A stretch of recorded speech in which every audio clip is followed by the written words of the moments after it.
इस वक्त भारत में है, लेकिन दुनिया में 57 मुसलमान मुल्क हैं, उनपे ना जाकर शेख हसीना ने भारत का रुख क्यों किया कर रही हैं? आखिर क्या खबर आ रही है? क्योंकि इन 57 मुल्कों में ना जाकर भारत ने उन्हें शरण दी है। क्या भारत में ही रहेंगी शेख हसीना? आज कि शेख हसीना को आपने जो है शेख हसीना को आपने यहाँ शरण क्यों दे दी है ना पीड़ा? बीजेपी अगर आज वहां का बांग्लादेश का सुप्रीम कोर्ट का पूरा के पूरा वकील लोग वहां के लोग बोल रहे हैं कि शेख हसीना जो आपके यहाँ पे है ये हमारी यहाँ की मुजरिम है, आप उनको दे दीजिए। दबाव में आ जाए। इस वक्त भारत की फॉरेन पॉलिसी क्या है शेख हसीना को लेके, ये मोदी को या जयशंकर को आके सामने बोलना चाहिए। 15 साल में उनका जो अहंकार है वो सिर चढ़कर बोल रहा था।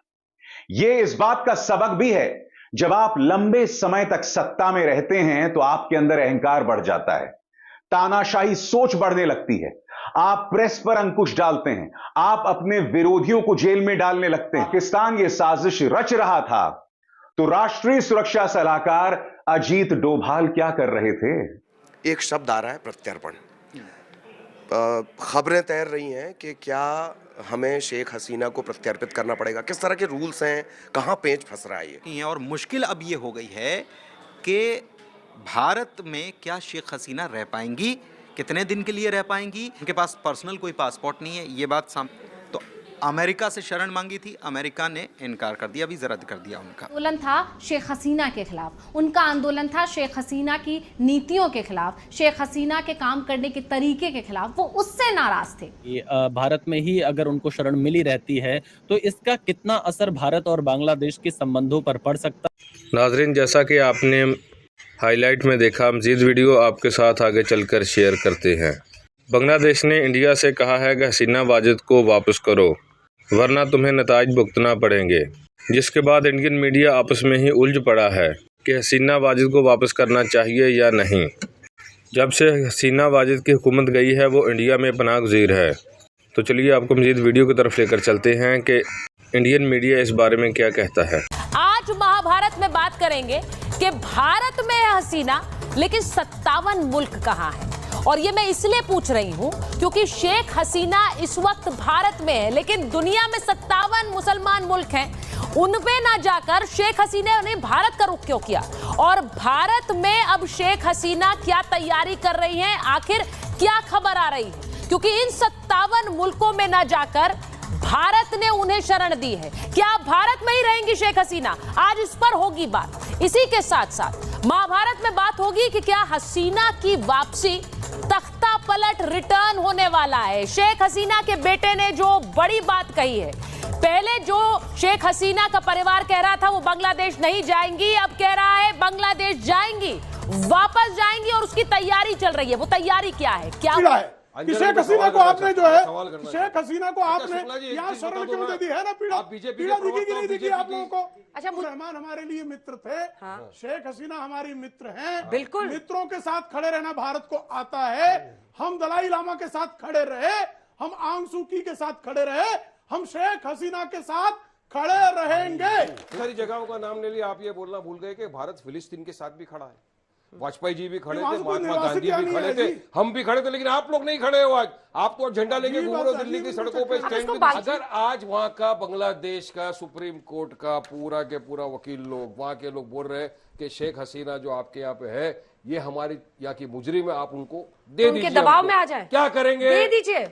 वो लोग बोल रहे हैं। उनके बोलने से क्या होता है? भारत की पॉलिसी क्या है? मतलब वो भारत को ब्लैकमेल कर सकते हैं क्या? आप मुझे बताओ, बता दी पॉलिसी। इस वक्त भारत की फॉरेन पॉलिसी क्या है शेख हसीना को लेके, ये मोदी को या जयशंकर को आके सामने बोलना चाहिए। ये प्रवक्ता लोग झूठ बोलते हैं, इनको कुछ मालूम नहीं है क्या है पॉलिसी, इनको पता भी नहीं है। तो हम ऊपर क्वेश्चन है कि बांग्लादेश की जो प्राइम मिनिस्टर थी एक्स, वो आके हमारे भारत देश के अंदर शरणार्थी बन के रह रही है। अब उनके लिए इंटरनेशनल लॉ का क्या होगा? इंटरनेशनल लॉ के हिसाब से तो बांग्लादेश में जो हो रहा है उसको शेख हसीना की है। 15 साल में उनका जो अहंकार है वो सिर चढ़कर बोल रहा था। ये इस बात का सबक भी है, जब आप लंबे समय तक सत्ता में रहते हैं तो आपके अंदर अहंकार बढ़ जाता है, तानाशाही सोच बढ़ने लगती है, आप प्रेस पर अंकुश डालते हैं, आप अपने विरोधियों को जेल में डालने लगते हैं, बगैर किसी कारण के आप लोगों को जेल में डालने लगते हैं। मगर आपके जहन में सवाल होगा कि दरअसल यह आंदोलन हुआ क्या? मैं एक सवाल पूछना चाहता हूं, यह सवाल राष्ट्रीय सुरक्षा सलाहकार अजीत डोभाल से। अगर चाइना और पाकिस्तान यह साजिश रच रहा था तो राष्ट्रीय सुरक्षा सलाहकार अजीत डोभाल क्या कर रहे थे? एक के बाद एक असफलताओं का श्रेय उन्हें दिया जा रहा है। जम्मू में हमारे सैनिक मारे जा रहे हैं एक के बाद एक, मगर उनसे कोई सवाल नहीं किया जाएगा। यहां पर बांग्लादेश में तख्ता पलट हो जाता है। टाइम्स ऑफ इंडिया को दिए गए इंटरव्यू में इंटेलिजेंस ऑफिशियल्स ये कह रहे हैं कि वहां का जो छात्र संगठन है, इस्लामिक छात्र शिविर, वो जमाते इस्लामी के बहुत करीब है, पाकिस्तान और चीन से। तो बड़ा प्रश्न ये, भारत सरकार और हमारे इंटेलिजेंस ऑफिशियल्स क्या कर रहे थे? हमने शेख हसीना का तख्ता पलट होने दिया? एक शब्द आ रहा है, प्रत्यर्पण। खबरें तैर रही हैं कि क्या हमें शेख हसीना को प्रत्यर्पित करना पड़ेगा? किस तरह के रूल्स हैं? कहां पेंच फंस रहा है ये? देखिए, सबसे पहले तो 25 दिन हो गए हैं शेख हसीना को भारत आए हुए। 5 तारीख आपको याद होगी, बांग्लादेश को भी याद होगी, बांग्लादेश में क्या कुछ हुआ है और उसके बाद क्या कुछ हुआ ये हम सब ने देखा है। और उसके बाद मोहम्मद यूनुस की सरकार वहाँ पर बन गई, वो सलाहकार है। दूसरी तरफ बीएनपी जो है, जो उनकी विपक्षी पार्टी थी, शेख हसीना की विपक्षी पार्टी थी, खालिदा जिया जी बिल्कुल, और वो जेल से बाहर आ चुकी हैं। और मुश्किल अब ये हो गई है कि भारत में क्या शेख हसीना रह पाएंगी, कितने दिन के लिए रह पाएंगी, क्योंकि भारत में एक नियम है कि भारत में कोई भी व्यक्ति 45 दिन तक बगैर वीज़ा के रह सकता है। उनका पासपोर्ट जो है, उनके पास पर्सनल कोई पासपोर्ट नहीं है, ये बात सामने आई है। वहाँ का एक स्थानीय अखबार है, उसकी तरफ से ये बताया गया कि उनके पास। दूसरी बात की राजनयिक पासपोर्ट भी हो सकता है शायद, तो राजनयिक पासपोर्ट उनका रद्द कर दिया गया है। तो अमेरिका से शरण मांगी थी, अमेरिका ने इनकार कर दिया, वीज़ा रद्द कर दिया उनका। दूसरी तरफ ब्रिटेन भी ना कर चुका है, ये हम सबको मालूम है। जो प्रदर्शन था वो मुजीबुर रहमान के खिलाफ नहीं था, उनका आंदोलन था शेख हसीना के खिलाफ। उनका आंदोलन था शेख हसीना की नीतियों के खिलाफ, शेख हसीना के काम करने के तरीके के खिलाफ। वो उससे नाराज थे।